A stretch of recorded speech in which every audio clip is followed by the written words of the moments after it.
coordenadas me las dio la Secretaría de Comunicaciones y Transportes y me dijeron que el punto de transmisión, el centro de transmisión era el Cerro del Chiquihuite. ¿Qué es Cerro del Chiquihuite? Transmisor, antena, torre, cobertura al Valle de México. No importaba la producción, ¿sí? Lo importante era tener una señal sana, limpia, potente, con mucha calidad y con ella llegar a todos los telehogares en la Ciudad de México. La Ciudad de México tiene 20 millones de habitantes, tiene 3,5 millones de televisores. Había que garantizar que la señal llegara bien a todos ellos. Y llegamos aquí a la parte del pico del cerro con el ingeniero Mario Herrera y me dijo: esto, licenciado, es el punto más alto y es el punto ideal. Es ideal casi en todos sentidos, porque nos falta el camino para poder llegar acá. Yo diría que es la parte épica de la historia del canal.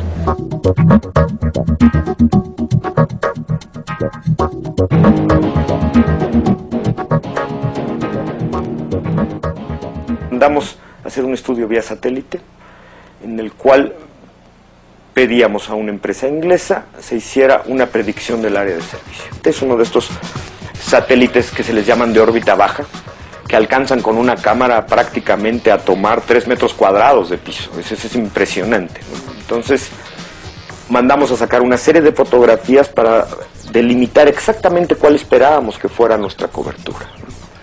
El verdadero arranque, para fines incluso anímicos de toda la gente involucrada en el proyecto, estaban dados por si íbamos a ser capaces de emitir una señal que se viera en todo el Valle de México, que se ve desde aquí formidablemente, y desde aquí íbamos a poder tener una señal de televisión de a de veras.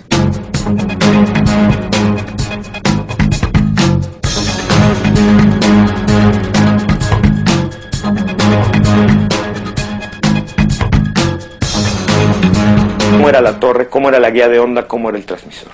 Optamos por una torre muy ligera. Parte del objetivo, de la dificultad de este proyecto, era hacer una torre que pusiéramos en una superficie muy pequeña. Lo que tú ves de separación entre las patas, que son aproximadamente 10 metros, por decirlo, es una superficie mucho más pequeña a las otras antenas que están aquí. Se calculó para una cierta velocidad de viento, que es básicamente como se calculan las torres, es decir, en cuestión del peligro que pueda haber, ¿no? Aquí se buscó una torre que fuera suficientemente esbelta, sin embargo suficientemente alta. Por eso es por lo que se eligió comprar una torre no hecha en México. Se compró una tecnología que se trajo desde Canadá. Se trajo totalmente desarmada, en aproximadamente 2 trailers rodando desde Canadá hasta poderla reensamblar aquí. Básicamente Chiquihuite tiene un solo problema, no hay vientos muy fuertes ahí arriba. El problema del Chiquihuite son las descargas eléctricas a cielo abierto. No necesita estar encapotado, no necesita haber nubes cuando de pronto cae una descarga eléctrica. Entonces lo más difícil de Chiquihuite para el proyecto eran 1, las descargas electroestáticas y 2, las condiciones del suelo.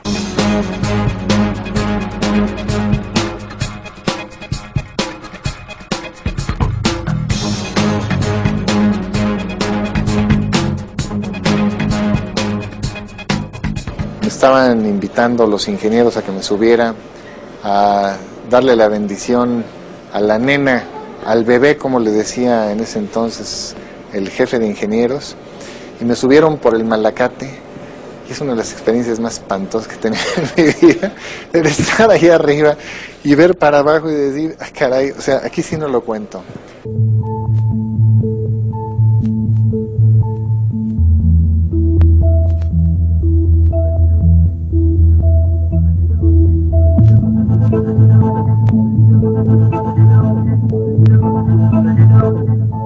Chiquihuite deja al menos cuatro avances importantes. En materia estructural, la primera torre tan delgada y a la vez tan alta, es decir, usando muy poca superficie del terreno, se pudo colocar una torre muy alta, de hecho la más alta de Chiquihuite. Otra base muy importante sería la antena que fue diseñada con tecnología de ranuras, que fue la primera que se aplicó para la Ciudad de México, que, bueno, permitió hacer un patrón que cubriera perfectamente las diferencias de alcance de la señal. Otro acierto importante que fue que es el primer sistema que la antena se alimenta a través de guía de onda, a través de un ducto de aluminio llamado guía de onda. No se hizo una alimentación a través de cable coaxial. Tradicionalmente todas las estaciones han empleado o habían empleado hasta esa ocasión un alimentador a través de cable coaxial. En este caso la guía de onda permitió bajar muchísimo las pérdidas, es decir, la antena es más eficiente, el sistema es más eficiente a través del empleo de la guía de onda.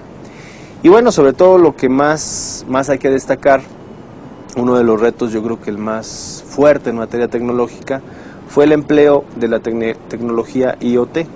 Por primera vez se emplea la tecnología IoT, que es el uso de tubos amplificadores, que tiene una eficiencia altísima, una durabilidad mucho más alta que la tecnología tradicional, y que consume muy poca energía eléctrica, es decir, la mínima que pudiéramos pensar.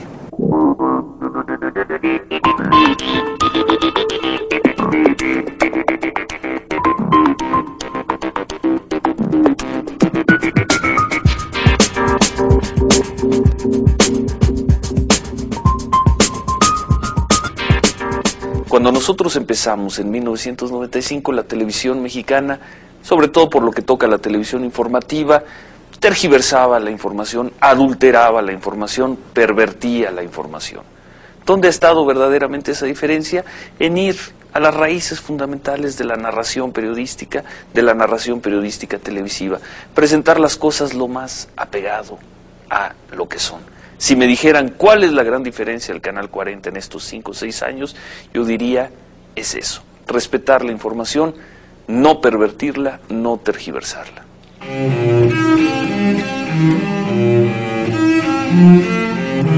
Hay que ver para poder hablar.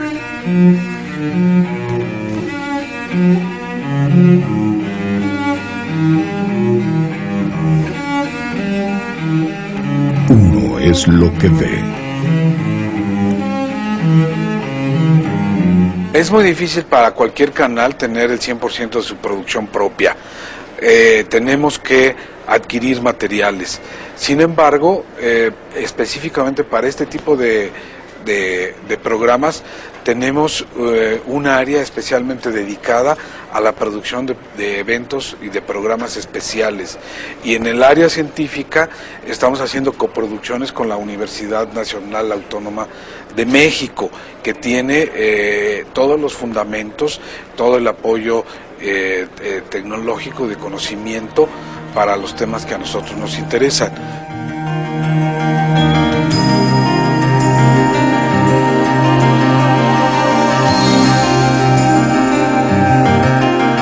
Rescataría algunos esfuerzos, creo, de muy buena televisión que tienen que ver con la ciencia. Por ejemplo, tuvimos programas de entrevistas en donde aparecieron personajes físicos, por ejemplo, astrólogos. Me acuerdo de una entrevista con Arcadio Poveda, extraordinaria, a nivel quizá de la mejor televisión que te puedes encontrar en otros lados.